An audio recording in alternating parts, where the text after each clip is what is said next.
Hey YouTube, Honestly here with another Sea of Thieves guide. Are you tired of sailing against the wind, through a storm, and a skeleton fleet just to get anywhere? Well, those days are over. You can fast travel around the map using Tall Tales as waypoints. Today I'm going to show you which Tall Tales to use, where they bring you, and the points of interest for each area.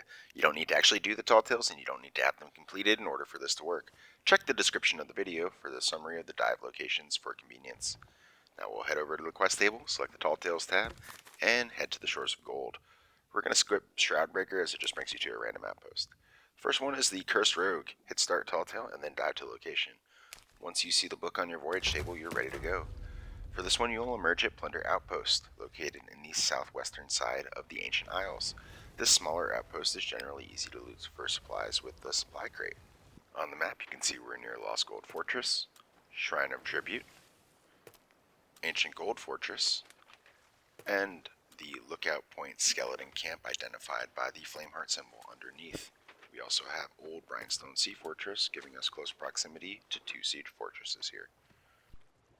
And don't forget to cancel the Tall Tale before continuing so you don't keep getting pop-ups. Okay, for our next one we're going back to Shores of Gold and we'll select the Legendary Storyteller and then dive to location. This brings us up at Ancient Spire Outpost in the eastern part of Ancient Isles to the west of Devil's Roar. On the map table, you can see that we're close to Crow's Nest Fortress, an excellent place for supplies. We have the Shrine of Ancient Tears to our southwest.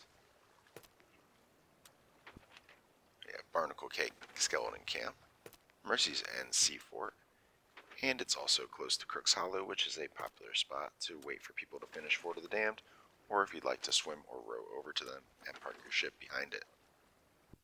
You'll notice you're unable to dive again for 10 minutes when you use this method, so make sure you know where you want to go.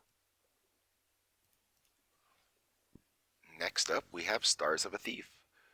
We'll dive to location,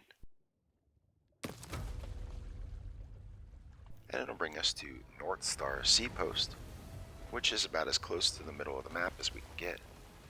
This is one of my favorite locations to dive since it puts you in a central spot where you can easily get to any side of the map. The skeleton fleet also spawns in the center of the map here and may be active when you emerge. This is the closest dive location to Reaper's Hideout to the south, which is an excellent spot to stock up on special ammo like bone collars and chain shots or raise the flag. Port Merrick is nearby to the east and has no direct dive location. Additional supplies can be found to the north at Hidden Spring Keep. Next we have Wild Rose. Diving to this tall tale will bring us to Sanctuary Outpost. Sanctuary is another smaller outpost that's easy to loot with a supply crate. It's located in the northern part of Shores of Plenty in the northwest corner of the map. It's close to Keel Hall Fort, which can be looted for supplies, the Treasury of Sunken Shores, Shrine of Coral Tomb, Picaroon Palms Skeleton Camp, Royal Crest Sea Fort, and Hidden Spring Keep. Port Merrick is also close by to this one to the south, making it a good dive location if you're headed there. Next we have Art of the Trickster, which brings us to Plunder Valley, the southwesternmost dive location on the map and the westernmost part of the Ancient Isles.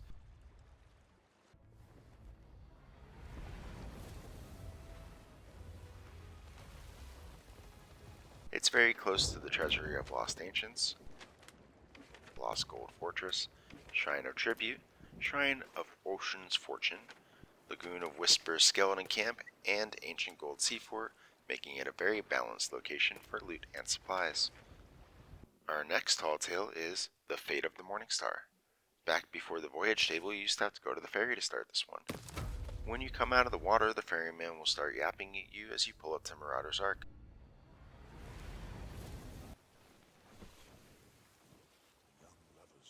This is definitely a priority cancel for me since he has a lot to say. This island is located in the wilds on the northeastern corner of the map. This is another great location for newer players as it's very low traffic and you only need to watch to the south and the west to avoid other players. Here we have the Shrine of Hungering, Trader's Fate Sea Fort, and Sharkfin Camp for easy supplies. Blind Man's Lagoon Skeleton Camp is close by, and we're also just to the south of one of the final locations for Legend of the Veil. So if you drop the voyage here, you'll guarantee that you end there. This is also one of the most convenient ways to get to Galleon's grave. Next up, we're going to continue down the list with Revenge of the Morningstar.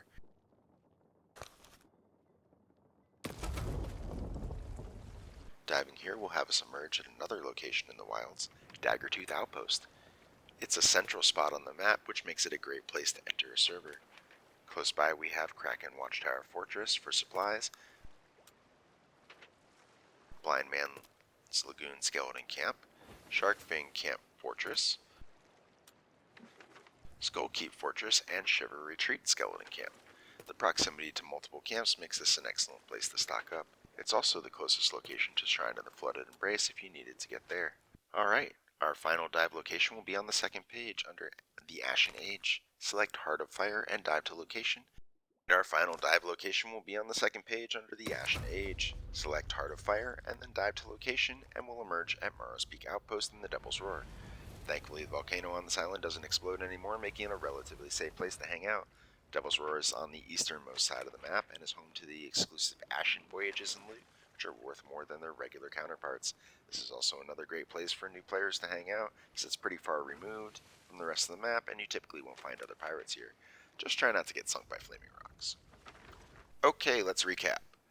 The Cursed Rogue brings us to Plunder Outpost, Legendary Storyteller to Ancient Spire Outpost, Stars of a Thief, North Star Seapost, Wild Rose, Sanctuary Outpost, The Art of Trickster, Plunder Valley, The Fate of the Morningstar, Marauder's Ark, Revenge of the Morningstar, Daggertooth Outpost, and Heart of Fire brings us to Morrow's Peak Outpost.